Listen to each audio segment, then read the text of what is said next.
Water. Roll call. Ms. Virginia Bell, present. Ms. Linda Cheney, Present. Ms. Joyce Porter, I'd like to ask that volunteers for this page report. Sure. Okay, Mr. Travis will, volunteer for this report. Ms. Miranda Watson, Here. Dr. Kelly Joseph. Here. All members present, quorum established. Okay, first item is to receive personnel updates.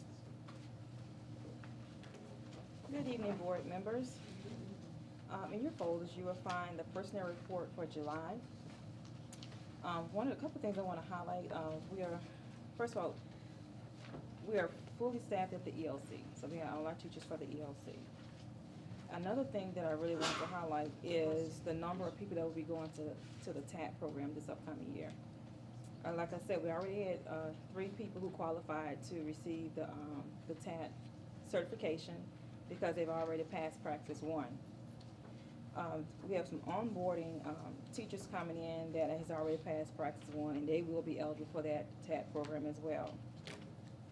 I have an additional, one more person, he's an enrichment teacher, who has what I believe he has enough information and documentation to be put on the ancillary certificate, and he will be certified, and 3 others who will be certified on TAT.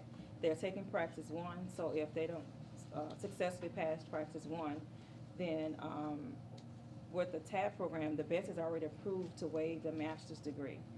But we have to wait and make sure that it's put in policy with the Department of Education.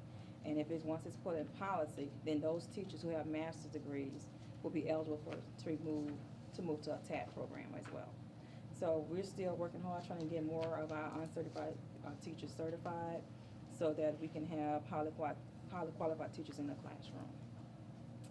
Do you have any questions? Questions? That concludes the personnel update.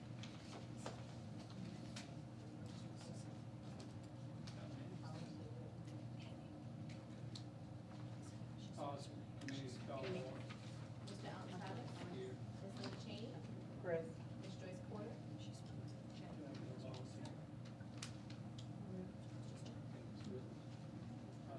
First item of business is bonus pay. As you know, Ms. Watson just informed you, and we've been talking about the Believe and Prepare and also the TIF grant that we've received, where we would be able to give new employees a bonus and also returning employees a bonus for their return. In order to safeguard the district, we want to put a policy in place that addresses any employee who makes a decision to quit, before a certain date, recoup those bonus funds. I ask that you stay for time, let's put me on the spot. Yeah, no, that's fine. Do we set the dates? No. Good evening, Board. So the policy that we wanted to put in place was just basically stating what Dr. Joseph said. So the returning teachers receive that one-time bonus of $825. New certified teachers receive $1,000. And it would basically just state in language, the original one that I had thought of was if you are still employed you must maintain continuous employment through January 31st, 2019. Otherwise, you forfeit that bonus. So we're giving this bonus out in October. But if you leave after that between then and January, then we have the right to recoup our bonus from your final check. Just to maintain, and there's other parishes who have this type of, it may not be a policy, but it's something that they have in their human resources packet, and we actually got this idea from Red River Parish. Why not wait till January, given the bonus? Because the funding source, so if they're being funded through TIF, that runs out September 30th, so we're cutting the check in September and issuing it in October. Otherwise, we would wait, yes. Any other questions? Are you going to do this every year? Is this a recurring thing, or is just a grant that you receive? Right now, it's just, excuse me, through the grant, and we are on year 2 of 5 of the grant. Okay, then when you're doing your recommendation, why would you put a year on it? Because if you say January, whatever, 2019, that doesn't take care of the following years. You'd have to come up to the board every year and request the extension date. when we were just going back and forth, why would we put in the policy an actual year and just say January 31st of that school year I would just say. instead of a calendar Through year? the duration of the funds, or through the duration of the grant. The duration of the Right. grant, Yeah. it's only through the duration of the grant. No, she meant on, in terms of the date that they must remain employed through. Not January 31st, 2019, but January 31st of that school year. Yeah, That's- right, it's That makes sense. semantics, yeah, So doing it every year. yes, ma'am. Good question?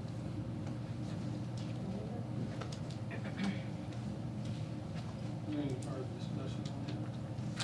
No, sir. Can I get a motion? I move that we put a bonus pay policy into place.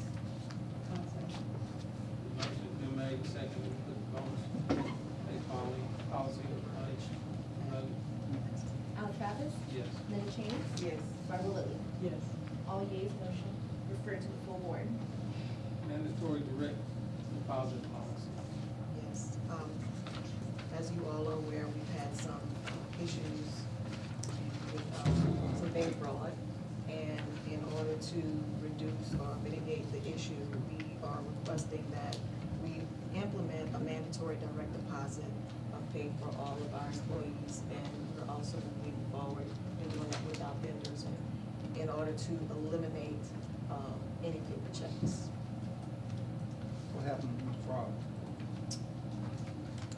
Okay, I found two instances of, I guess, cyber fraud, you would call them, in reconciling payroll bank statement. I found where a check had cleared to a former employee, and a couple more were written to someone else, someone not employed in our system. So, you know, at the summit, I told you I reported it to the police and, you know, went through the channels with that. And then this last bank statement that I got on our operating account, I found where a check had cleared for $20,000 to a company in Texas. We've also reported that, and there's, I don't know where the investigation is on that, but we did a little digging online trying to find the company, and it appears to be a fraudulent company. So we put a protection on the account where nothing could go through, and the bank would email or call us every day. And since then, we've had two more instances of two checks, both of them over $20,000, trying to clear the bank. So the bank's recommendation is to go strictly direct deposit. You know, you still could be a victim of this type of thing, but it's a lot harder because when you write paper checks, your account number, your routing number, everything's out there. So some of these people are pretty imaginative or whatever. I mean, and the checks look almost identical to ours. Some of the font was a little different, you know. Just, I mean, maybe you looking at it, you wouldn't see it, but me seeing them every day, I could tell as soon as I saw it, it was a fraudulent check, but it's pretty close in looking at it. So, I've not seen this, and I've been here a long time, so that was the recommendation from the bank, and we feel like it's the best course of action to protect our monies. And we're also making a referral to the U.S. Attorney's Office with regard to the bank fraud, in as much as it involves bank fraud and then interstate wiring. So hopefully we can find out, you know, who that is, and obviously prevent fraud being committed against this school district and other potential victims. The ones that went through the payroll are actually a mobile deposit. I guess everybody's aware you can take a picture of the check and it goes directly to the bank. And those are extremely hard to stop because the bank explained people will do that. They'll open an account and the banks never see it. All that stuff's electronic. So our bank never actually saw that check. It just say it cleared Chase Bank. It cleared Chase's bank, but our bank got an electronic report, so they never actually even saw our check. So there's a lot of that goes on from what I understand dealing with the banks in the last month over this issue. So again, we feel like it's the best course of action to protect the monies. So we lost that 20,000 or we go? We don't know yet, probably not. The bank potentially could give it back to us, or it could go when they catch the criminals. One way or the other, we should, but, you know, they haven't given us a final answer on that. And the key thing also in conducting the investigation is to try to find out what bank may have cashed the check that was written by the criminal. And then that way, the school district can potentially go after that bank if it did honor that check, even though it was fraudulent on its face.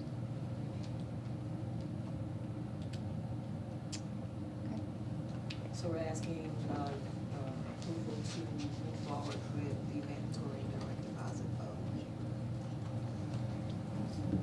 May I speak? Sure. I understand why we're doing it, but I need you to take some of the employees into account when you're doing it. Some of them don't have bank accounts. And I realize you're talking about them getting cards and stuff, but the reason they don't have bank accounts is they can't afford to pay the check cost. And even with those cards, they charge you every time they do it. And I realize what you're doing, and I know you're gonna do it. But I need to point this out to you. You should at least consider your employees for that. They can't afford a bank account. They definitely can't afford that card you want them to buy to get their money off of. If I may. And certainly, you know, we had discussed that particular issue. I think the issue, you know, certainly with the means of employees has to be balanced with the fiduciary duty that the board has to protect taxpayer funds. It's a serious duty, and so I think in terms of, you know, of kind of weighing that, and hopefully the employees can make that adjustment, that that process will have to go in place in terms of automating and having direct deposit, because that kind of exposure, you know, the school. So the entire system is going to go on a direct deposit thing? We're never writing another check? Well, I'm sorry, what I was gonna finish saying was that, you know, in terms of the school district, even having that type of deficiency finding with an annual audit, you know, clearly the board can take actions now to stop that, so that additional deficiencies won't appear on its audit. So, yeah, I just wanted to add that. Like I said, I understand, but my question is still, the entire system is going on a direct deposit. Never a check written here. What's the percentage of employees on direct deposit right now? 83%. I think it's So 83%. So we want to get the, you know, 20% more of the employees, which equals out to how many people? I think it's 25.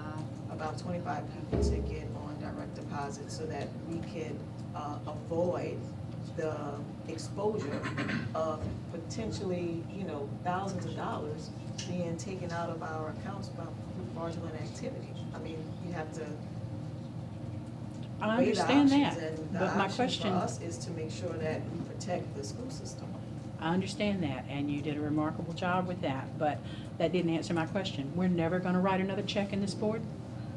If I can, there will be paper checks at some point, because when you go to direct deposit, you have to pre-note your first check. So there will be at times that, you know, there will be some out there, but we don't want them to be out there, because there's always that potential. So once you have that first pre-noting, you go to direct deposit, there should be any more. As far as vendors, we're trying to get them 100% direct deposit. Will we not write another check ever? That's not realistic. That is That's what the we're goal. working toward. If I can interject, you have more recourse when you do an ACH transaction. I worked in the financial industry for doing this sort of work for about 10 years. And you want that recourse. You want to be able to pull that money or have that control. And you don't have that with a check. And although I understand your situation, there are plenty of banks that have free checking accounts, free cards with, you know, with transactions. So, And I think, you know, we'll work with the banks to see what can be done for these individuals. You know, that if there would be fees, if they would be willing to waive the fees, depending on how many it is. So we haven't dug into that part of it yet. and often they do if you have direct deposit. There's so many free of them, so they could go take out their money and then proceed like they normally would. I've had to bring the concerns. Okay?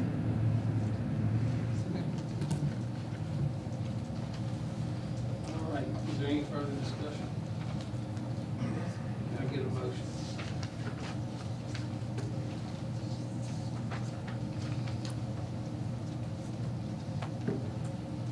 I move that we do mandatory direct deposit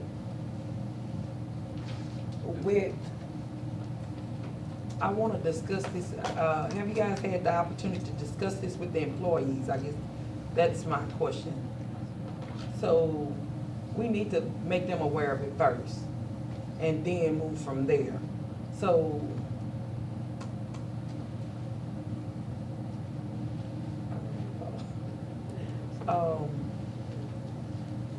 can we get to next month to do this? Because give them the opportunity coming back to school, making them aware of what's going on. That's it, it's the July checks.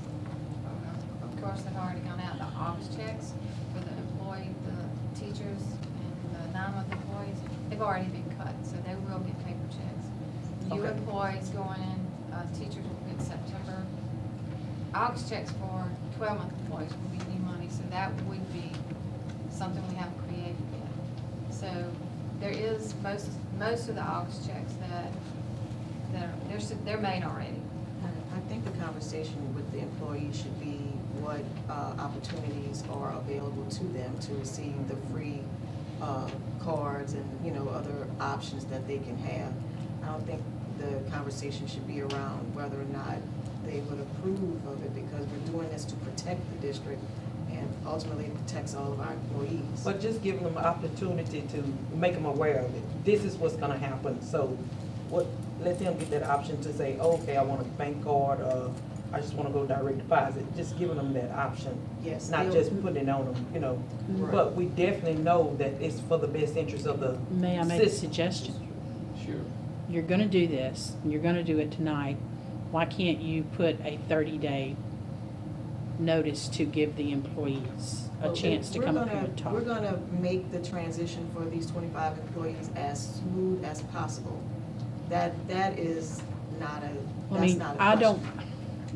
don't know how to put this because I'm against doing it, period. But you know you're gonna have to do it. You know it's gonna be a mandatory thing. You might as well go ahead and say, okay, we're gonna approve it effective September 1st or August 1st or whatever it is. That's why I was trying to get to Ms. Clark, asking about the dates. Sorry, I That's why I was apologize. asking, you know. And because even as much as I hate this, I know it's gonna have to be done. But having to come back and revisit this again could be just problematic for your payroll people, if nothing else. They need to go ahead and know that it's gonna be done and we're gonna approve it, and you have 30 days or whatever days to put this into effect. Right, I so mean, we I'm put not. some dates in.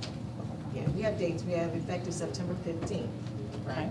Okay. And then we're asking that the employees give us something or some information so we can, you know, move forward with the process. So we have new teacher, employee meetings, you know, at the start of the year with convocation. So there's plenty of opportunities within the next 2 weeks to meet with the employees and, you know, get them, you know, to make this transition. I don't. And also understand, they're gonna get one paper check, even if they go direct deposit. I know, because I that's don't just want to something- create a problem with it, so I just think a date on it, because I know that. September 15th. I got it. Okay, I know, you know, I know it's gonna happen, I just don't feel the need to come back and revisit this subject. And I mean, it's July now, August, September, that, you know, right, it's 2 months. I mean, time to work with it. Totally understand. So, Time to undermine it. Going on with everything. yeah. So I move that, we do the mandatory direct deposit beginning September 15th, 2018. Motion been made by Ms. Chaney and second by Ms. Whitley that we bump this up to the full board to have mandatory direct deposit policy going effect by September 15th. Is there any further discussion? Vote. Mr. Altrafis? Yes. Ms. Linda Cheney? Yes. Ms. Barbara Whitley? Yes. All yeas, motion refers to the full board.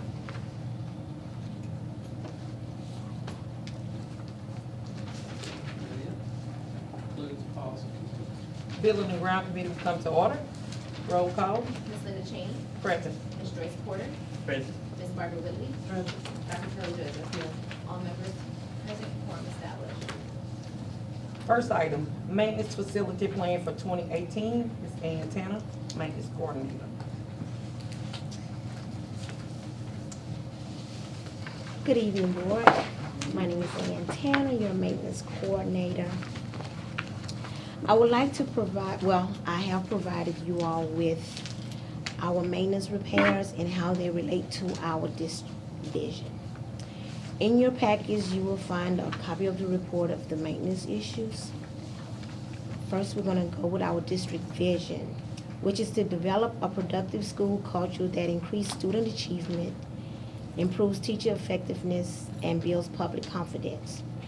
With that being said, I want to start with the student achievement, which is creating an environment so that the students can learn properly. I mean, with that being said, we want to make sure the facilities are up to par, clean, and so our kids can learn in a good environment.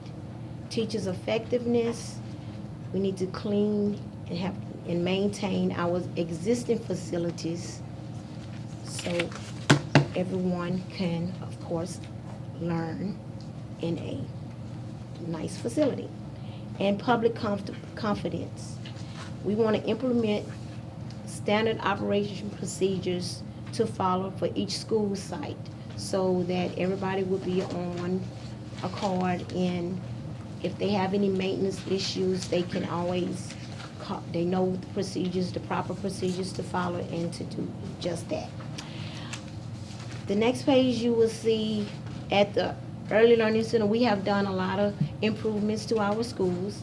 At the Early Learning Center, you will see the gates have been installed, fence and gates have been installed to secure our children at each school site. Each school has gates. I didn't put all those pictures on there, but each school is safe and secure with fence and gating. The second one is St. Helena Arts and Technology. Of course, during the hard freeze, we had busted pipes all over the place, and it was just a mess. And so we have repaired those issues. And at the bottom, you will see we had 11 classroom modular buildings that wasn't able to be used. So we had to demolish those buildings and get them off the school site. And as you can see on that last picture, that's the result of the 11 classroom modular buildings. The last is St. Helena Arts and Technology. We had a problem with the area that the students were out on the campus, and it was kind of unsafe for them to be. So we had to grade the grounds, put dirt, and add sod there to make it a safer environment for the students. And the second set of pictures is where we added bleachers to our football stadium. We didn't have enough seating for the fans, and so we added more bleachers for that, for the band. The last one, which was the old seventh grade modular buildings, we had a problem with a lot of holes and stuff in the wall and kind of some erosion going on, and we had all of that repaired, and that last picture is the results of that. And then we have a list of a lot of issues that we do have that are upcoming that needs to be taken care of. I have it listed by schools and a breakdown of estimated cost and the date of completion. Your review. And the last sheet, you will see a grand total of those repairs that need to be done in our school district.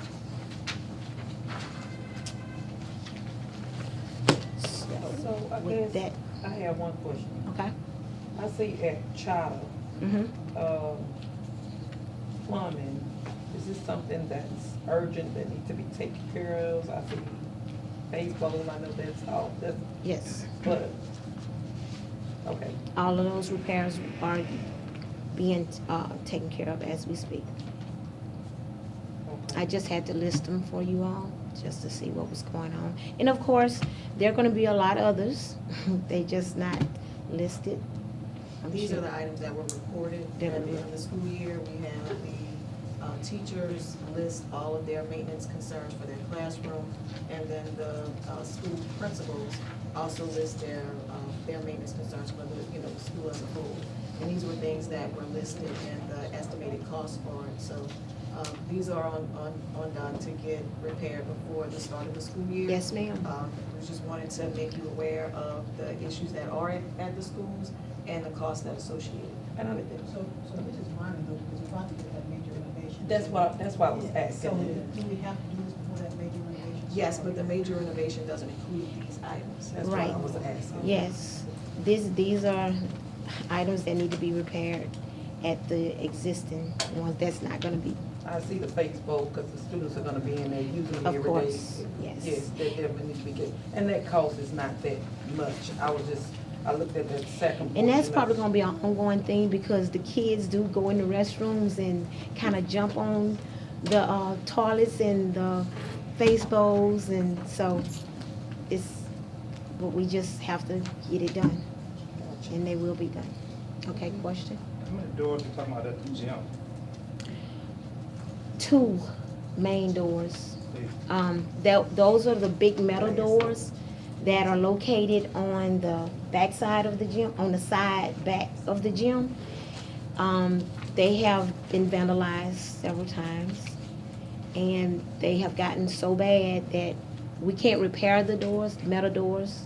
Whoever's breaking in the school has basically they have been demolished. Oh, they're taking So- footballs and How were they breaking in? We have no idea. I'm thinking with a crowbar or something. It has to be.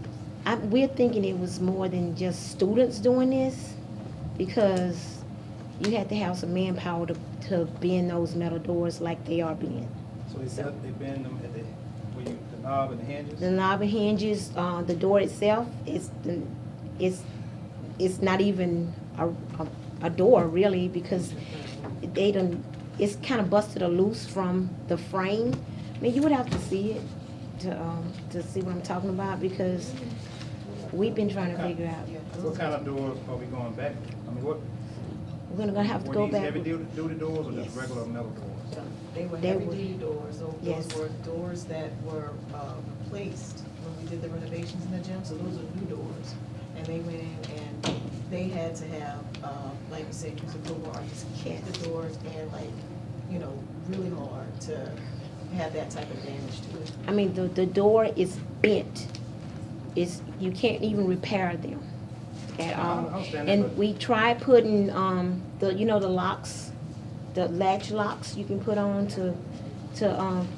okay, that didn't work either, front and back, and then plus it's a fire hazard.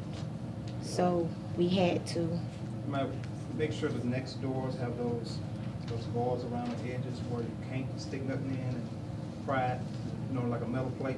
Can't make them like that. they did, On the they went through outside? that, yes, they went through that. And there are no handles No on the handles. outside, right? No, There are ma'am. no handles on the outside of the doors. Hurry up and get those cameras. Exactly. Right. And so that was the problem we were having. I mean, it wasn't no need for us to repair those doors right then until we got some cameras, because that's a whole lot of money being spent on metal doors for the gym. So that's what we're working on. Any other questions? All right. Okay. Thank you all. So that was just receiving an update, so I don't need no motion there.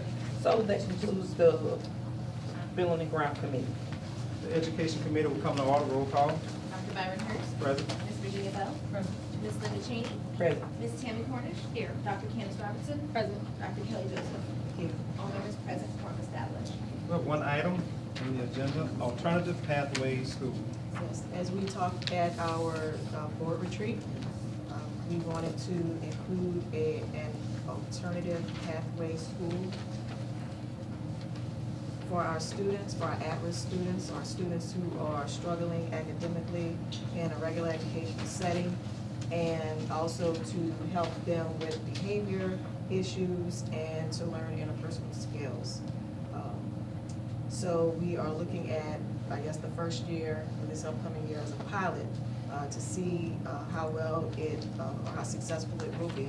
And it will be eligible, 3rd through 12th grade students will be eligible for the program. And of course, these students will include the students who are expelled. And students we find who are expelled are kids who have issues in a regular setting. They are maybe 2 or maybe 3 grade levels behind, and they're just not functioning properly in their current setting. We're looking at also overage students and any other students that are struggling academically, identified by or through the SBLC process, and of course approved by the superintendent.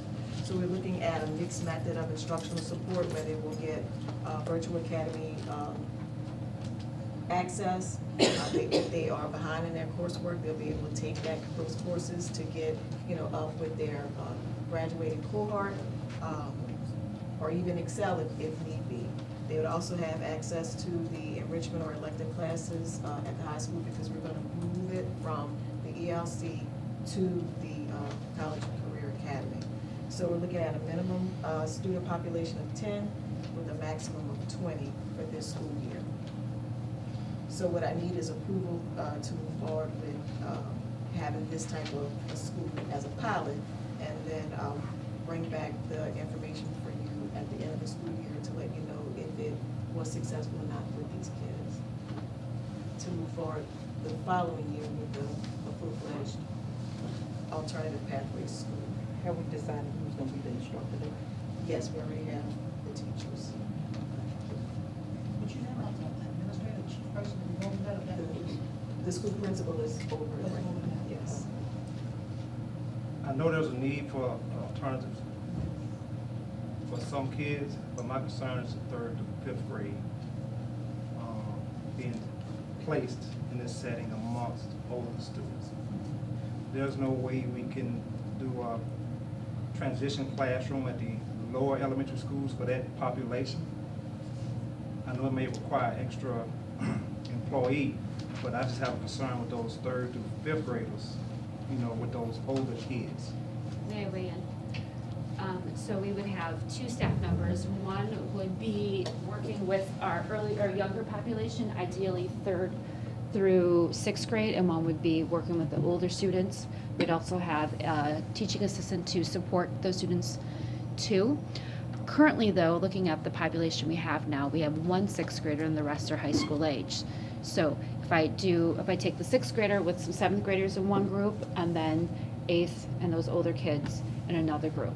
That's kind of how we were thinking about configuring it for the time being. But traditionally, or at least over this past time that I've been here, we've had 4 to 5 children from SHADA that have come to the alternative program. Now, if we're looking to target maybe a few others, or I shouldn't say we're target, but look for others that struggle with that traditional programming, then we would have a few more to make a class. If they receive special ed services, I will also have a teacher come in and provide some of that extra layer support on top of the staff member that's there, as well as the Odyssey Ware programming. And I understand all that, and I think it is needed. I Sure. just think that that population need to stay as close to their population as possible. Sure. Instead of mingling or having any type of interaction with the older kids. That's So just more my at the concern. other campus, Yeah. ideally. Sure. That's just my concern. Mhm. We considered that at one time, space may have been an issue, like there was no physical space to make that happen at the school. Well, would they wouldn't be mingled, would they? I mean, they would be, you have a building and space enough to separate those groups? So Like we from 3 yeah. to 6, and then from 7 to the.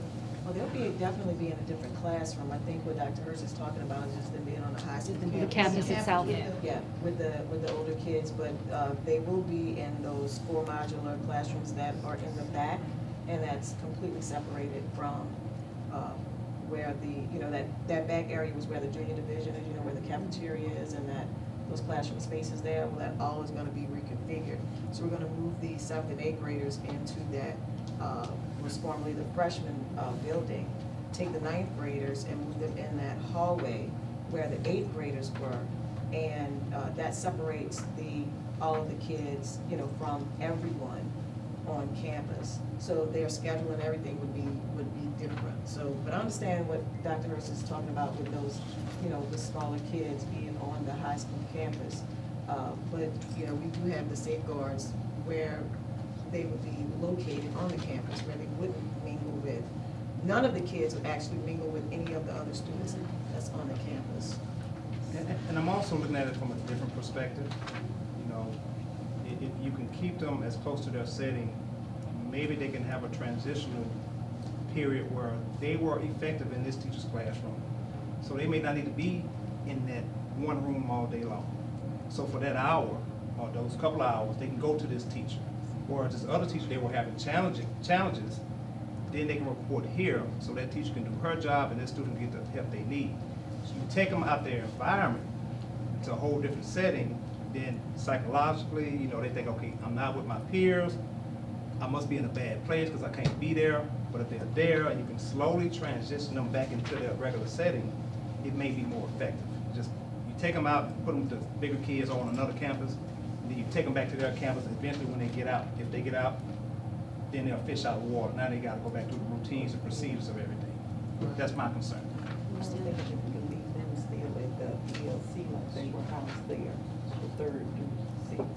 Well, that was a problematic for the high school kids being on that, it's the reverse of what Dr. Hurst was talking about. When the little kids go to the high school kids go to ELC, they feel like a fish out of water, and they don't have access to each side. them. And it could be just a transitional class where a teacher who can work with those kids one-on-one and with an aid if she needs. It's a transitional classroom, that's a whole program, but a transitional class, or however you want to say it. I just think they need to be in their own environments. I understand. I think the limitation is with that construction right now at that campus. We have, very few open spaces, so, and we were thinking just to by keeping at the back of that high school campus, they would be away from those students and change of scenery. Maybe that desire to want to go back and know that we have to work harder. I see your point though. But at this point, we just want to look at it as a pilot, see its effectiveness, and try something, to reach the kids that really need that support. And like, Ms. Carter said, the limitation is the availability of space at the A&T. I wouldn't want them at the ELC because they wouldn't have any classes to go to if they're there. No kids from the ELC are expelled. It starts at 3rd grade. So we would need a space at the A&T for those kids. But the majority of the kids that we were talking about that would be in the program, that we see that we identify as the need would be the high school kids, junior high school kids. Well, do you think when that construction is complete, that you may be able to set up that alternative back down? Yeah, after construction, we'd be able to look at it, yeah. Yes. Would you think that as a pilot, so that would be a year of programs at the high school, construction be complete at the same time this program ends, then they could be placed back with alternative at the high school. If found to be successful, absolutely do it for those kids. Catch them early. Well, hopefully we don't have any 3rd through 5th grades who are assigned to this setting, but I just don't agree with those grade levels in that setting. It's just, I think we should transition, if you can find a space between now and whenever, we need to make that transition. Our goal is to be proactive and we're gonna have more special ed staff in the building to support all learners. So that way we can try many different strategies before we get to we're suspending and then expelling. I mean, that's what we need to, it needs to be a priority. Because the last thing we want is to put kids, take them away from their peers and put them in that setting. But like I think more of when Dr. Joseph was speaking about kids who are struggling, we have students at that high school level who skip daily. And to put manpower into looking for these students, that takes a lot of time away from others. And I think the student who constantly is skipping, we need to do something different for them because they can't handle the responsibility of going from class to class, or they decide that they don't want to go, and then it's an attitude. situation, so we have to be proactive, do something. Now, we call parents, we've had parents come down, but they, you know, they say, well, we tell them to go. Well, yeah. That, you know, so that, I think that's, when we're thinking about those who struggle with that traditional schooling, I'm thinking more high school age kids. in that I have no order. problem with high school. Sure, I understand where you're going with, It's but the younger kids. definitely. No problem with high school whatsoever. I understand. Yes, sir. I just want to make sure before 3rd through 5th grade is sent to this setting, all options have been exhausted. And I know what those options are. I just don't want to be where a teacher don't want to deal with this kid and crying to the principal because she don't want to follow the process. And now we got 10 3rd, 4th graders at the high school. No, no, Agreed, it's the idea if you build it, they will come, no. they have to go through some hoops. I'm just watching. Yes, sir. And typically those kids that are struggling are overage kids who Yeah. probably belong at least at the middle school and 7th grade. So I'm sure that those kids would definitely appreciate being with their peers, because that's who we have a lot of kids that are at least 2, 3 grade levels behind. Overage kids that need to be in a different setting. But we absolutely take that into consideration. I would like to motion that we accept this program with the condition that all alternatives, all interventions will be made before the agenda case is sent. And that that's the first opportunities and first build a setting, we try to get them back to their peers. That's my motion. Motion by Ms. Bell, second by Ms. Cheney. Vote. Dr. Myron Hurst. Yes. Ms. Virginia Bell. Yes. Ms. Linda Cheney. Yes. All yeas, motion carried, refer to full board.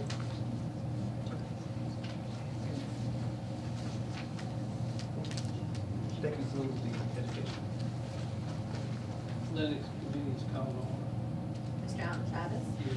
Ms. Joyce Porter. Ms. Linda Cheney. Present. Dr. Kelly Joseph. Here. All members present, quorum established. Item is add powerlifting and cross-country sports at San Antonio College and Career Academy. Yes, this is at the request of the athletic director and also the school principal, that we add powerlifting and cross-country as 2 additional sports to our athletics program. But it would also require, of course, 2 head coaches and 1 assistant. And that would require stipends for those individuals or those positions. It's a pleasure to committee. That's a motion. Been moved by Ms. Porter, second by Ms. Cheney, that we bump it back to the full board. Any further discussion? Vote. Mr. Allen Travis. Yes. Ms. Joyce Porter. Yes. Ms. Linda Cheney. Yes. All yeas, motion carried, refer to full board. That concludes athletics. Has to be in the committee.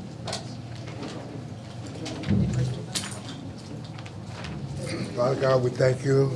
Wait, hold just 1 minute, please. So we didn't do budget finance? There's nothing on the agenda for budget. There's nothing, what's on Okay, we have 1 more committee meeting.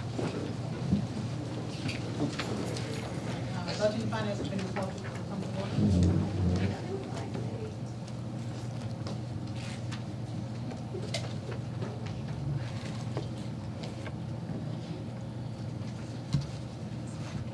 Ms. Virginia Bell. Present. Dr. Byron Hurst.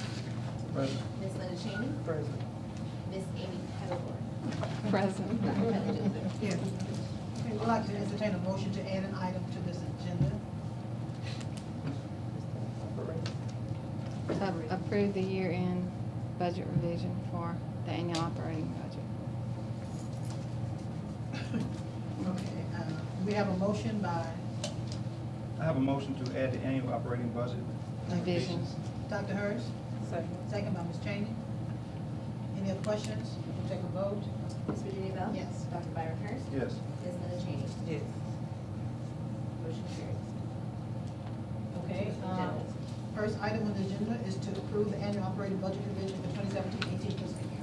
I'm gonna be brief, just highlight, the first tab is for general fund.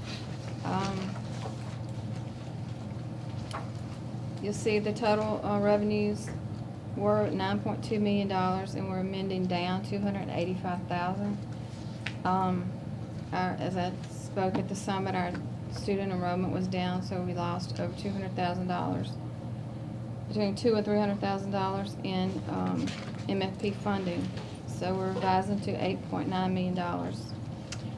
In the expenditure portion, you'll notice some decreases. Some of these were due to the uncertified teachers and the related benefits. In people support, you'll see where that actually went up, but that's where we add PBIS people and coaches at the school level. At the bottom, the excess deficiency, which will be an excess for the fiscal year of $354,340, added to our beginning fund balance of $5,239,361, and our projected ending balance will be $5,593,701, and of that, 1.3, I think, is in reserve for the band at the high school, the band room at the high school. Behind that tab is the detail of that, if you have any questions. The second tab is special revenue. I'll just highlight a few of the new ones that we have for the year. And what I'm doing is going in and revising to what was actually spent in the budgets. Before it was what was allocated, but now it's what we actually spent. The title IBA was a new for this year, and it was $17,500. We had the Believe and Prepare Rural Communities, $2,480. Fresh fruits and vegetables for $48,020, and we had the Circle Grant for $49,593. The allocations were more, of course, but they carry over through September, I believe, so they will be in next year's allocation. And the last tab is capital projects, and this is our maintenance budget, the first one. As you'll see, our revised down, our property tax collections for this year are down. I don't have the percentage tonight, but at the next meeting I'll have a recap of that. So we budgeted what was spent, and behind that is the USDA payments that we make of $441,000. Any questions?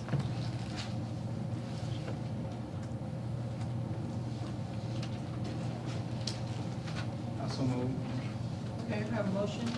Dr. Hurst.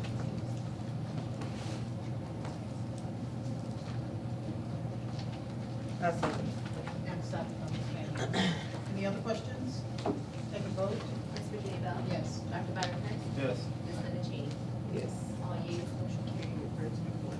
Okay, that concludes the budget and finance.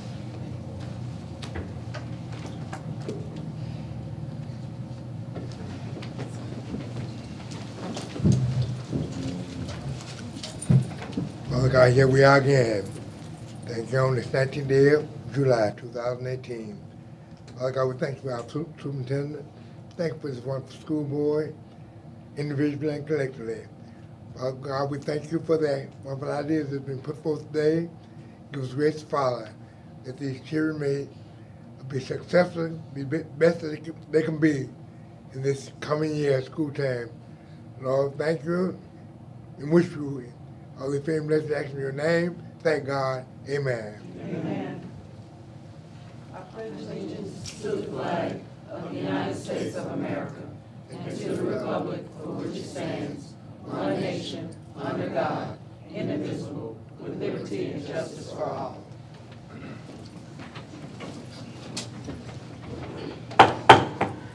The meeting room will come to order. We're now holding a meeting of the Family Affairs School Board. Roll call. Ms. Joyce Porter? Present. Dr. Byron Hurst? Present. Ms. Linda Cheney? Present. Ms. Barbara Whitley. Present. Ms. Virginia Bell. Present. Mr. Allen Travis. All members present. Established.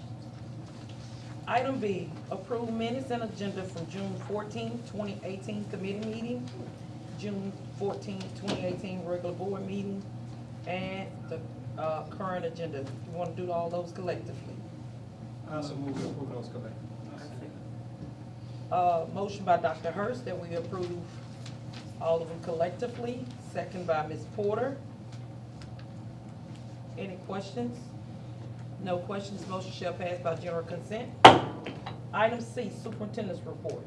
Good evening, board. Good evening, community. I have a few announcements that I'd like to make, and a couple of things I'd like to share with you all. The first thing I want to, and I'm going to jump around my agenda a little bit, because we do have our two students, Cavario Roberts and Terry Holmes. Would you like to do the honors, Dr. Robertson? We'd like these two students to please come forward. We're very excited about the opportunities they had over the summer, and we want to recognize them to the fullest this evening. Good evening, Board, Dr. Joseph, audience members.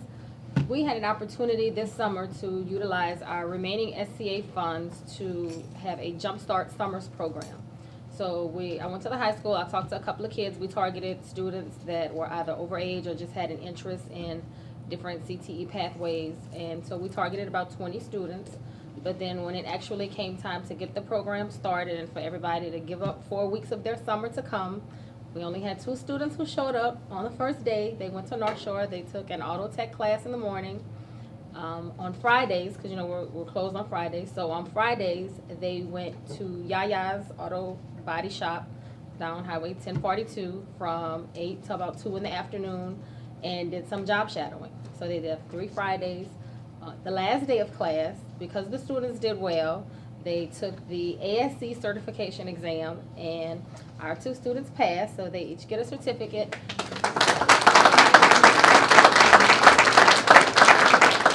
So on the last day of class, there was no class. So instead of them going home and sleeping late because they had been taking classes for 4 weeks, they called and asked me if they could go to the auto body shop on that particular day and the next day, which was a Friday. So they were really, really excited.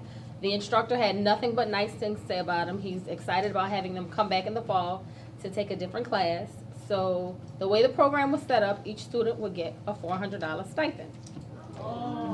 But so once the money was budgeted, that's it. That's all we could do. So we had it budgeted to pay student stipends, pay transportation to get them from the high school to North Shore every day, and to get them to their different, internship places and whatnot. So since we only had 2 students, we had money that was left over that could only be used for this particular purpose. So we had a monitor from the State Department came out to see them at North Shore, and we were kind of, chatting it up about different things. And so she said, well, other districts are giving way bigger stipends to their students than you are. So she said, you might want to consider using some of your remaining funds that you already budgeted to increase your stipend, because if you don't use it, you lose it. So we decided to divide the money that we had in our stipend pool between the 2 students, since they went to class every day, they passed their exam, and they diligently on their own, because we didn't provide transportation for them to go to the auto body shop. Their parents had to bring them and pick them up. So we decided, since they worked hard, that they were deserving, that we would give them some extra funds. So I'm not going to tell you what's in the envelope. I'm going to ask that you come and get your certificate and your envelope, and we want to see your faces when you open it up.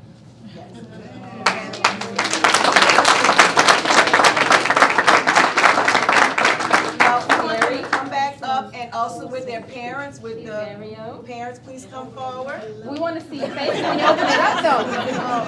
Open it up. Because these parents, it was also a commitment on their parts to bring their kids to and from school. And so we want to thank you so much for your dedication, because we had 20 students that started originally, but only 2 stuck it out. So we felt it necessary that we recognize them in front of the community, in front of this board, so you can know that we have 2 excellent students who went above and beyond during the summer months to make it happen. So we're going to ask that you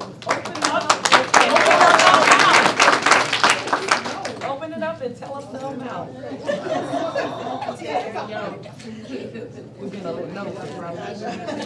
Girl, I'm so Terry is so funny. I just want to see his face. Wait, let me see. What did it say? Huh? Yes.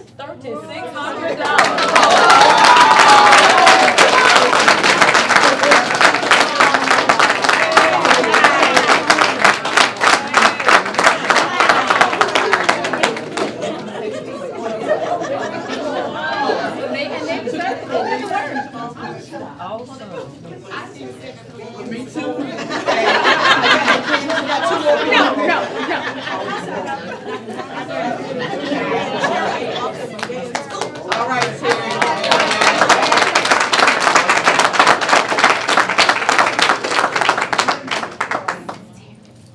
Hey, Terry.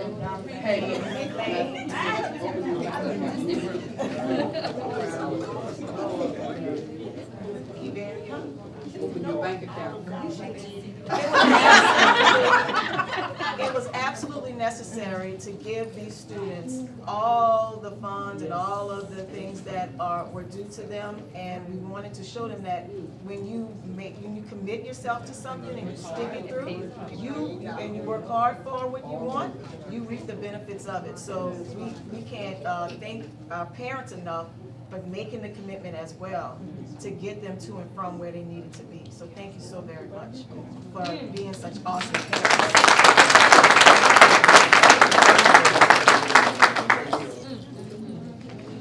Okay, I would just like to have something to say.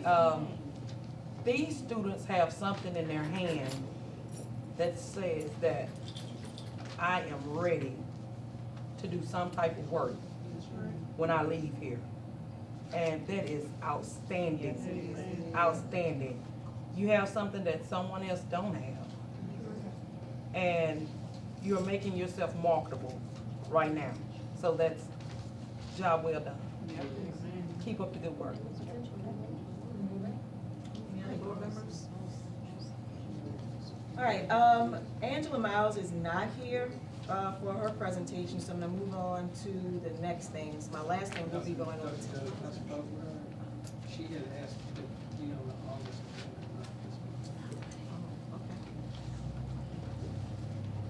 Banks closed.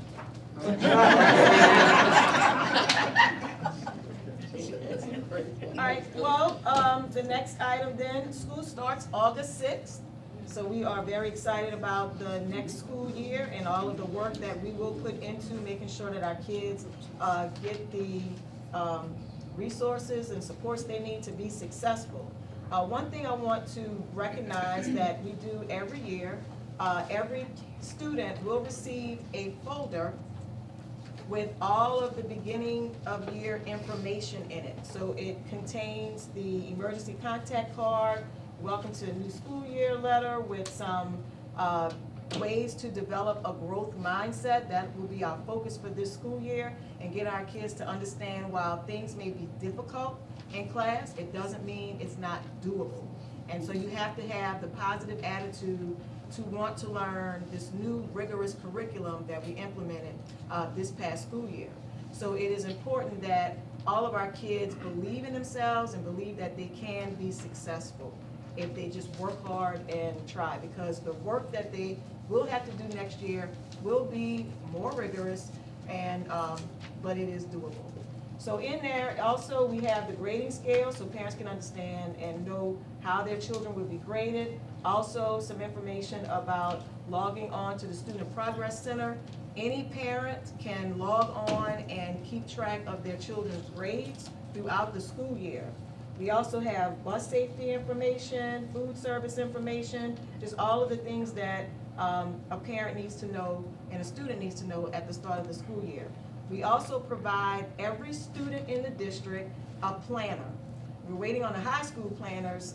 They will be coming in soon, but every student in the district is provided a free planner to write down all of the homework assignments and keep track of all notes. So if a parent wants to write a note to a teacher, they can do so in the planner. It also tracks behavior throughout the day and all kind of other things. So this is another form of communication between the teachers and the parents at home. So please be on the lookout for this information. We do this every year, so I just want to make a point to be on the lookout for that. Also, our teachers will have their professional development week. It starts July 30th and it ends August 3rd. I think the first 2 days, the teachers, the first 3 days, so that would be July 30th, the 31st, and August 1st, the teachers will receive a stipend for attending those 3 days of training. The second and third are just the regular days of professional development that they'll have at their school sites. So we're excited about digging into those standards, unpacking those standards, and making sure that our teachers are well equipped to be able to teach the new curriculum to our students.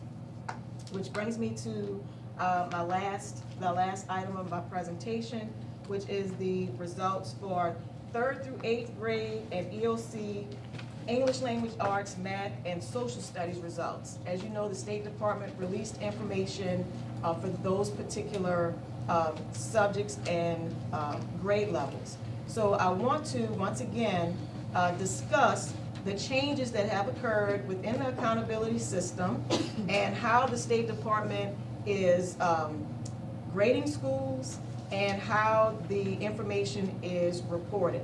So every single year, St. Helena Parish School District has improved their scores every single year. And while it is not the big jumps that everyone would like to see, true progress does not happen overnight. This parish did not get into this situation overnight, so it won't take overnight for us to get out of it. And then with the ever-changing accountability system and the higher standards that's being placed on our teachers and our students, it is more rigorous and it's more challenging. So the achievement gap has widened for students who are at risk. And students who are at risk are now students who earn unsatisfactory, approaching basic, and now basic on state assessments. And I said this before, students, it is no longer basic and above. It is growth to mastery. So there are 5 levels of achievement. There is advanced, mastery, basic, approaching basic, and unsatisfactory. Students must now earn mastery and advanced. That is it. And the state will only report mastery and advanced. Now, what does that mean when we say growth to mastery? If you look at the slide here, this happened this past school year. When we say growth to mastery, it means that in every achievement level is assigned a certain number of points. So before, mastery was worth 125 points. Now it's only worth 100 points. Basic was worth 100 points. Now it's only worth 80 points. So if a student earned basic last year, they received 100 points. If they earned basic this past year, they only earned 80 points. So liken it to this. If you playing football, everybody knows sports, right? Everybody knows football. So if you make a touchdown, you do the same, the work it takes to make a touchdown, you earn 6 points plus the field goal, right? So that's 7 points. So the next time around, you put the same level of work in, you make that same touchdown. You expect to earn how many points? 7. But no, you will not earn the 7 points. You will only earn 5 points. That is the change that's occurring here. Every single school in the state of Louisiana will see a drop in their scores because of this change. And there isn't anything that we can do about it. If a kid scored basic the last year, got the 100 points, then jumped up to mastery this year, they get how many points? 100 points. So they not only maintained, they improved a whole achievement level. but the points is still the same. Those are the changes. This is at the crux of everything that's going on with the changes in accountability. So what we have to do is work together to make sure that our kids get to the level of mastery, that they understand you can no longer earn basic. And it's been that way for so long, right? It's always been the basic and above, always been basic and above. It is no longer basic. You have to earn mastery. Mastery is the new basic. So with those changes across the state, it is anticipated that there will be a decrease, a 38% decrease in the number of schools that earn an A, and there'll be a 57% increase in the number of schools that earn an F, simply because of the change in the points. So a sample, 2016-2017, A school, 110.5. The school system earned that as a district performance score. Using the same information from one year, changing it to the next with the new accountabilities, it goes down to 90.2. That's the same efforts, the same work, the same everything. Nothing changes with the data. The only thing changing is the mastery and the basic, the amount of points awarded. And with all of that, they dropped to a 90.2. Growth is also different. So before we would get progress points. Progress points were bonus points that we received for students who were below basic, right? So these kids are struggling kids. If we were able to move those kids, we got awarded points for those kids, and it was only those kids. And we received, and we were moving those kids, we received those progress points every year. That has stopped. Now they look at all students. So any kid that scored advanced, so the kid that scored unsatisfactory, it's every single kid now.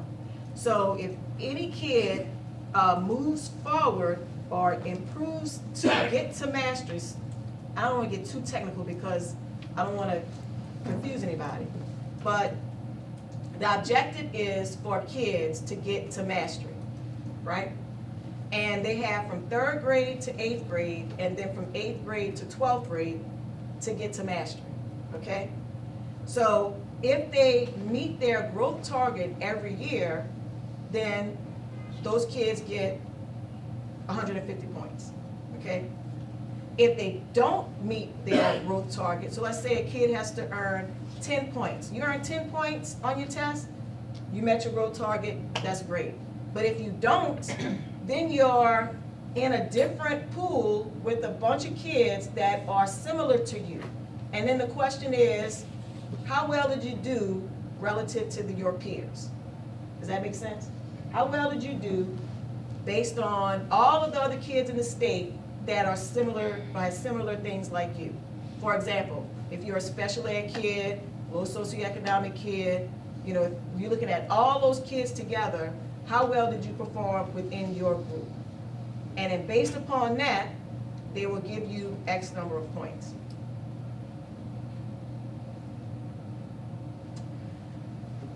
So the progress points are out, and now looking at the growth of all kids are in, and that's worth 25% of a school's performance score. Parents may wonder, you keep saying they're changing, they're doing this, that's required. Where are those rules coming from? You're not making them up, are you? No, indeed. No, I'm not making them up. I am, Getting directions. right, it comes from the Department of Education. And it was through the ESSA. I don't know if you all remember, I know Mr. Donald was with us, we went to the State Department. And we went in front of Bessie, and we asked them to, you know, look at this plan before you submit it to the feds. Because it's incomplete, and there are things on there that, you know, it's really not equitable to certain kids. But they move forward with the process anyway. All right, so here we are having to deal with these particular changes. And there have been changes every single year. But it is what it is. And so what we have to do is work together as a community to get our kids and all of our parents to understand the importance of knowing these changes and how it impacts what takes place in the classroom. Because of these changes, we've had to change our curriculum because the test has changed. The tests have gotten harder. All tests have gotten harder. So because of that, and all the standards have changed. So we've gone from the Louisiana Comprehensive Curriculum to the Louisiana, it was the Common Core, now it's the Louisiana Student Standards.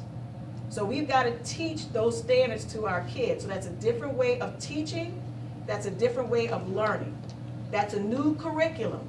So last year, we implemented a new curriculum in ELA and in math. And that was difficult. Our students struggled, our teachers struggled. And we'll see the results of that struggle in a minute.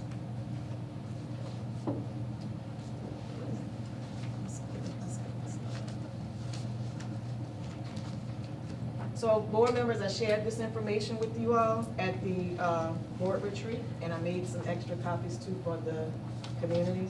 I mean, you saw it in the news, and I also posted it on our Facebook page, the results of our 3rd through 8th grade scores in ELA, math, and social studies, and also for the EOC exams in ELA, math, and social studies. Notice I'm not saying science, because science is a field test now. They're changing up the science test. They just changed up the social studies test, and this past year is where it counted. Science is going through that same transition. So the social studies test is more difficult, more rigorous, and so now is science. Take this past it.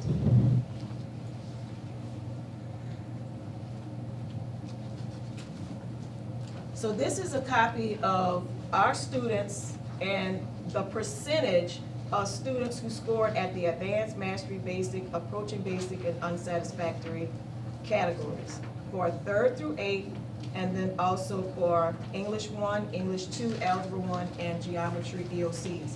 They did not include biology or American history in those reportings. So I added that for you all to see for biology. The State Department would also release more information related to student progress throughout from now until the fall, until we get our school performance scores, okay? So this next slide that I want to show you is our projected scores that we should receive from all of the other categories, right? So we already have at the bottom a 3 through 8 assessment index. Last year we were at a 32.9 for 3rd through 8. We're expecting to maintain that F for this year. For inter-course exams, we're at 50.5D. That's for the high school students. I'm expecting a drop with that from a D to a F, because our kids did not perform well on that test. That test went from, okay, let me back up. English 1 was included in the test. English 3 is being phased out. All of the tests that students take are now advanced, mastery, basic, approaching basic, unsat. Remember before it was excellent, good, fair, need improvement, right? Any high school kid you're here, remember that how it was when you scored? Right, that has changed. So now the achievement levels are the same as the LEAP, okay? So I'm expecting a dip for our high school kids. Now I'm gonna go from the bottom up. For ACT has not been reported yet. So last year we were at a 53.9. I'm expecting us to maintain a D. I'm not expecting us to go up. I'm not expecting us to go down. For the cohort graduation rate, this is the actual graduation rate for our kids from last year. Last year, we were at 73.5. This year, we went up a little bit to 73.9. So we maintain the C, okay? The strength of the diploma, that is, how many credentials do our kids have? How many dual enrollment courses did our kids take? How many AP classes did our kids take, okay? Last year, we were at an 81.6 C. We are projected to have a B next year. And I didn't put any of the numbers because I don't know what they are right now. These are just projections, okay? So I expect to see an increase in the strength of our diploma. For our dropout credit accumulation index, these are our 8th graders who move to 9th grade and graduate with X number of Carnegie units, okay? We always perform well with this because we start our kids with their Carnegie units in 8th grade. We have some 6th grade students who have Carnegie units going into high school. So we always do a good job with this. Last year we were 140.68 and we're expected to maintain that A, even with the changes in that. So we're doing pretty good with that. Our cohort grad grade index was last year a 97A, and we're expecting that to maintain an A as well. So when you put all of this stuff together, you will have a school performance score, and then you'll have the district performance score. But that doesn't come out until the fall.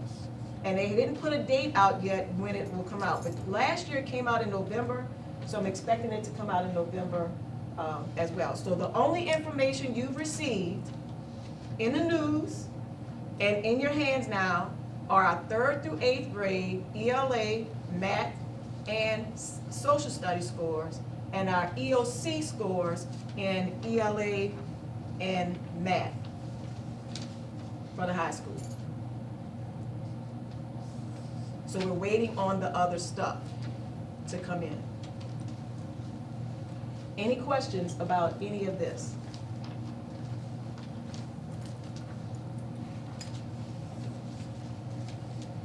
This is a lot of information for all of us to absorb. Even as educators, with the changes, when ESSA was implemented, it changed the entire structure of education in our state. So when we were in school, things were completely different. Though our kids in school now, it doesn't look like that anymore. The teachers are, they have more accountability measures because their performance, it was 50%, was based upon the students' success on the test. They may have reduced that percentage a little bit, but it's still value-added stuff for our teachers. Our students, right, they have rigorous tests, rigorous instruction. They have to learn in different ways. You can't learn just one way. You have to learn multiple ways to do particular things. It's no longer 2 + 2 is 4. It is, a big word problem on explaining why 2 + 2 is 4, and then giving explanations and all kinds of other things. So it's critical that our parents attend our open houses, our data meetings, and all of those other things that we have and we've been having throughout the years, so you can get a full understanding of the changes that's occurred. Mr. McPherson? Good evening, board, members of the community.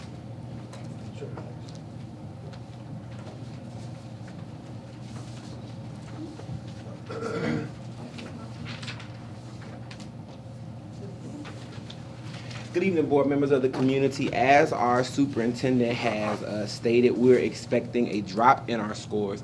It was expected, however, we did not anticipate the drop to be this severe. However, we are proactive. We're not just going to sit and point the finger. We're not going to sit and just wallow. We're going to make things happen and do some intense restructuring, because at the end of the day, it takes all of us in order to see effective change occur.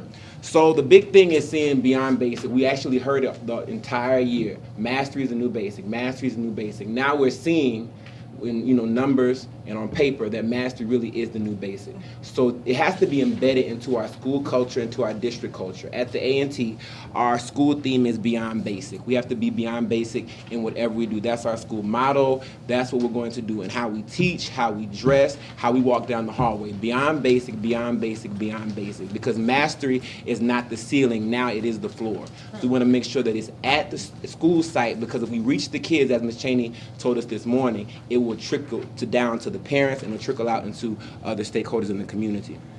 So we are proactive as a school leadership team. Once we received our scores, even before we received our scores, we said, okay, let's make some things happen. Let's do some things that will allow our students to be proficient. We know it's not about a test score, but behind every number is a child, and we know that St. Helena does not belong at the bottom. So how are we going beyond basic? I know the time is a bit forespent, but I'll start at the top. Curriculum implementation. As Dr. Joseph stated, we were in a panic, we were in a rush. We saw that the changes were happening, so we had to adopt Tier 1 curricula in our ELA and math areas. There is no Tier 1 curriculum for social studies, and if I'm not mistaken, there's only one for grade 4 in science. There's only one for grade 4 in science. So we wanted to use our resources to the best of our ability. So with that curriculum implementation, we saw that that was a cause. We had new teachers who were new to the district. We had some who were uncertified. We also had third grade teachers who were fully self-contained, so they had to deal with 4 subjects that were changing rapidly. So that was a cause that that we're going to cure with curriculum embedded assessments. We have individualized feedback and support based on content-specific evaluative tools. Sometimes we use the Compass rubric. I know we use our advanced ed rubric, but now we're actually using walkthrough tools given by Eureka, given by Zern, given by our Louisiana guidebooks to make sure that we're fully in line with our curriculum.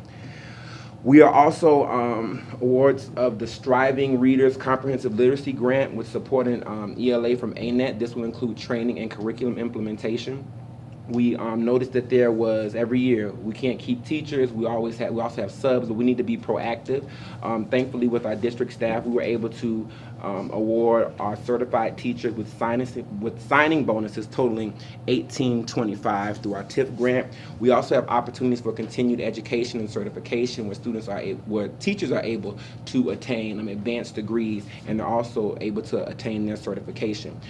I had to restructure our master schedule to provide 2 sections of each subject for 3rd through 5th grade. So I have 2 ELA social studies teachers and 2 math and science teachers. So in the event that one teacher leaves, at least I can have one teacher who's solid in the curriculum or who's being trained, so that way they can cover the teacher obsolete classes. That's in the next bullet.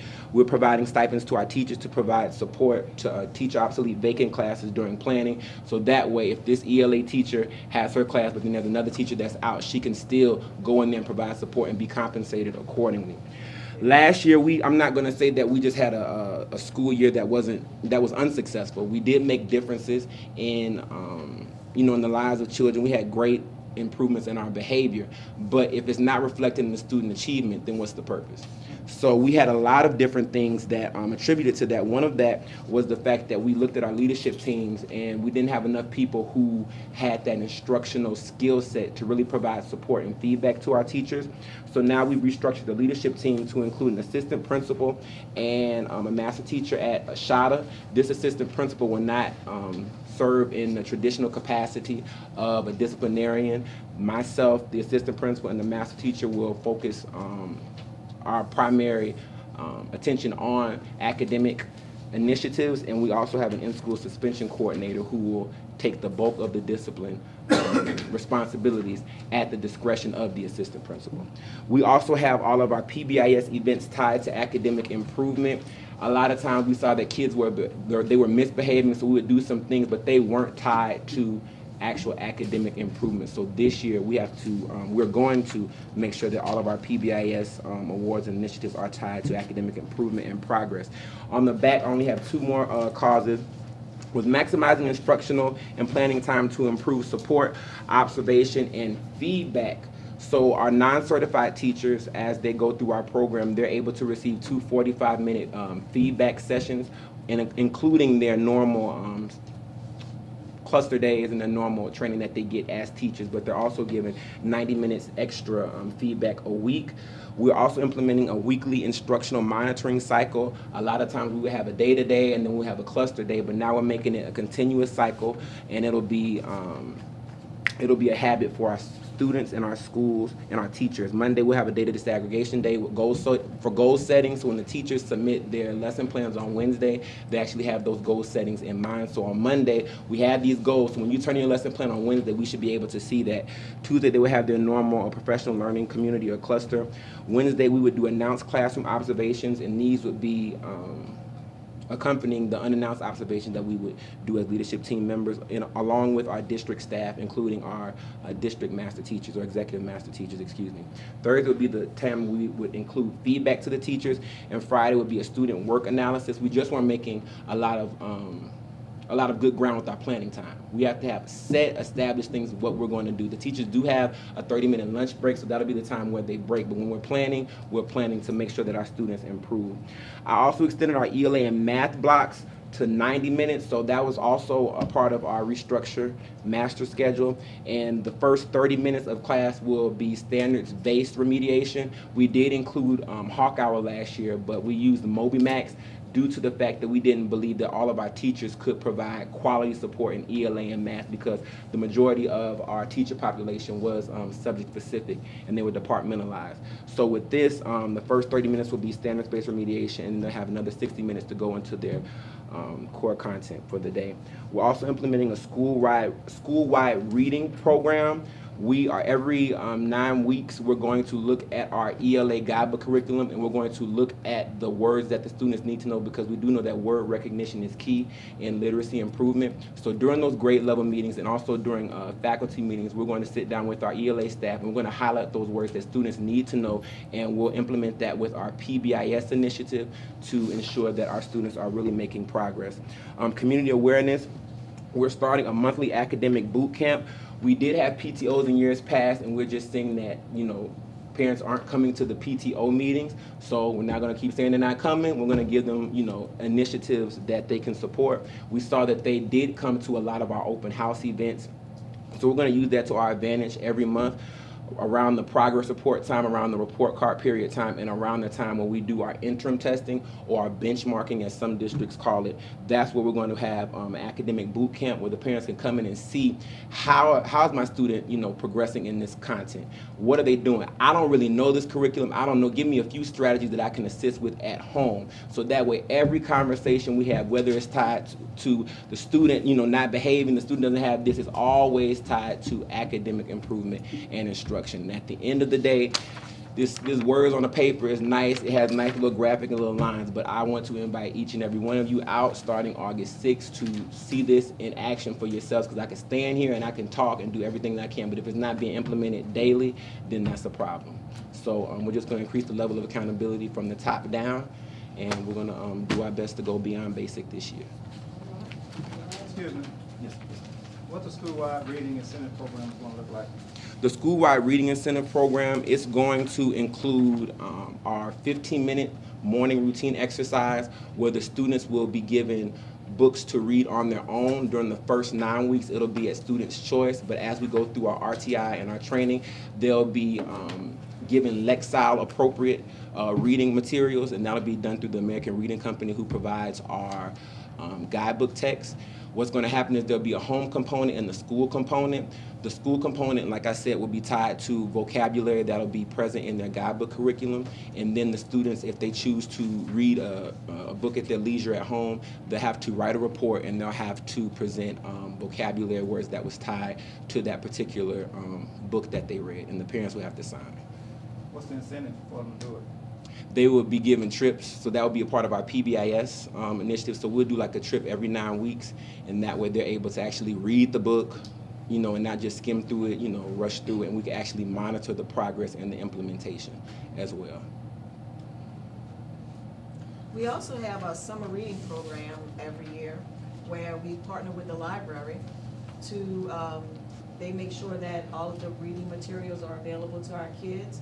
We're going to make a phone call next week to find out how many students actually read their summer reading books, And also, the English teachers, when they get back to school, will be checking to see, you know, the assignments that the kids had to do, and we'll be grading them accordingly.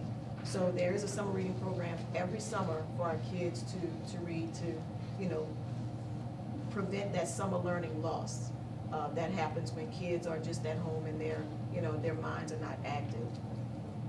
Some other things that we're gonna do at central office, because now we have new leadership at the College and Career Academy, who is, Mr. Fontenot is bragging about the fact there are 18 men on that campus already, 18, and that is huge for our kids. So there will be no misinterpretation about the expectation that will be set for those kids at that school.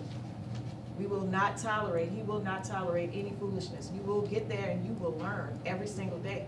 It will not look like it did last year.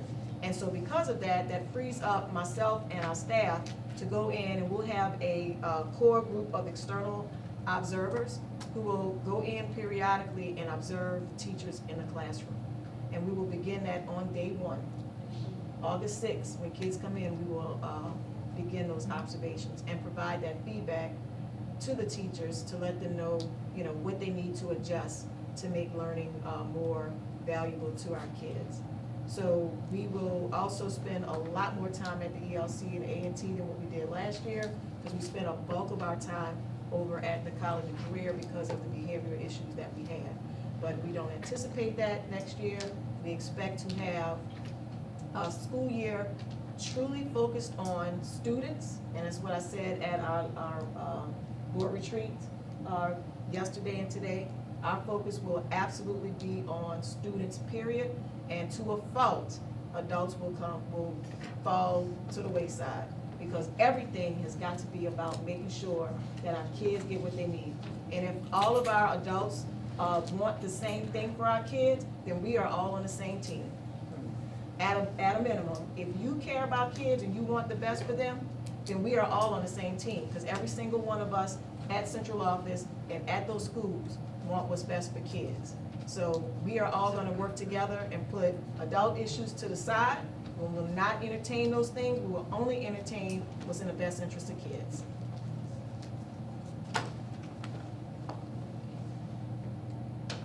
Does that conclude my report? All right. Next item, committee reports. Approved committee reports from July 19, 2018. Can we I get so a- move, we approve them collectively. Okay, motion by Dr. Hurst that we approve all the committee reports collectively. Second by Ms. Porter. Any questions? No questions? Motion shall pass by general consent. All right. Item G. Next meeting.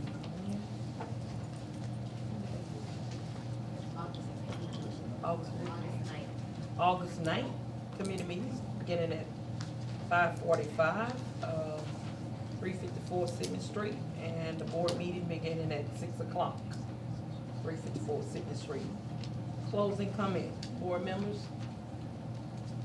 I'd like to thank everyone who came out to our first annual cookout that me and Mr. Jeremy Williams hosted. And the sole benefit was to raise funds for the students in this parish. We set a goal of $2,000, and we met that goal. And we're going to donate that money to certain fractions of the school system. We've already donated $500 to the Ag Department to Mr. Ahmad this summer, because he said he was going on a trip and he needed it. Mr. McPherson, we're going to donate $500 to your PBIS program, and also the Early Learning Center PBIS program. They both get $500, and of course we said we was going to give $500 to the Little League. So that's a total of $2,000 that we putting back in the community. If you didn't come, you missed out. It was a nice event, a lot of food, a lot of people who were just cooking and it wasn't competing, they just giving their food away. It was family atmosphere. We had people who supported us, from the state representatives on down to businesses, so it was a great event. We're gonna do it next year, June 1st. No excuses, you know now. And I look forward to seeing everybody there next year.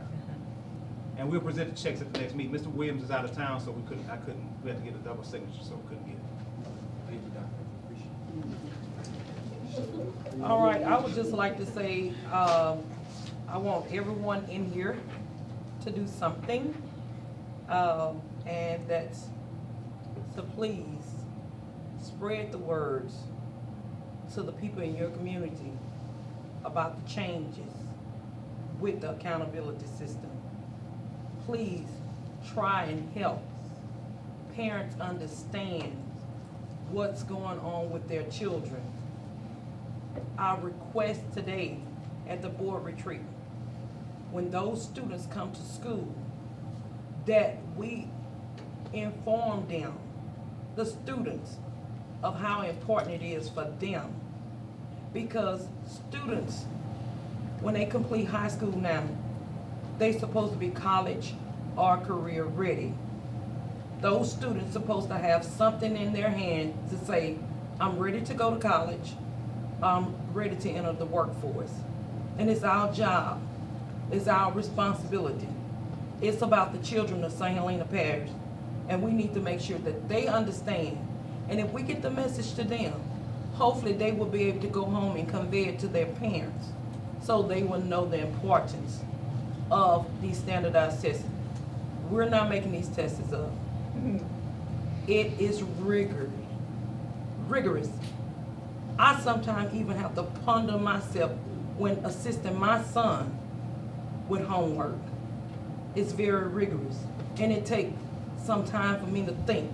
So if you have children at home, if you have children in your community, please tell them they need to have a different mindset when they come to school this year, because we need them, and we need to provide them with the things that they need. With that being said, can I get that final motion? All yeas.